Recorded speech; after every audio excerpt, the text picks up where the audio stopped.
La parole s'intitule « Une espérance en Christ ». Donc la parole nous parle de Romains 15 au verset 13. Que le Dieu de l'espérance vous remplisse de toute joie et de toute paix dans la foi qui est l'espérance du royaume, pour que vous abondiez sur la terre en espérance, c'est-à-dire dans l'obéissance par la puissance du Saint-Esprit. Sans le Saint-Esprit, on ne peut rien faire. Le Saint-Esprit, c'est le moteur, c'est la fusée qui vous amène à Christ. Il est très important sur la terre, en espérance en Christ. Donc tu es vivant, tu dois persévérer en espérance en Christ, par la puissance du Saint-Esprit, qui est une fusée qui ne ment jamais, qui vous donne des bons conseils.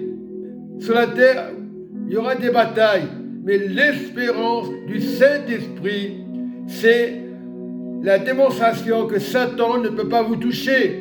Quand Jésus a été tenté 3 fois dans les déserts, Jésus a balancé 3 missiles. Le diable n'a pu rien faire. L'espérance de Christ, tout est possible avec le Saint-Esprit, mais qu'il n'y ait aucune pensée qui rentre dans ton cerveau.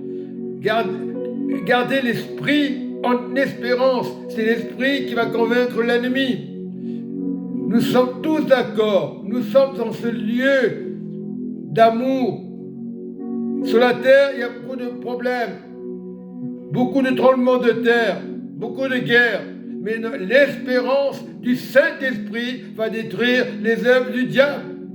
Pas besoin de me dire, je fais des églises, je fais des églises pour chercher la perle. La perle est là. La perle, c'est le Saint-Esprit. Jésus a été tenté. C'est normal qu'il a été tenté.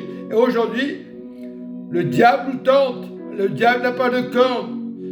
C'est pas de la bêtise. Il y a des guerres parce que vous n'êtes pas sur la défense du Saint-Esprit, qui est une dynamite, qui est pire qu'une bombe atomique. On peut détruire. On va détruire. Si on laisse faire les hommes, on sera détruit. Mais si on laisse faire le Saint-Esprit, c'est une bombe atomique. Que la prière du juge grande efficacité. Élie a prié, puis prié.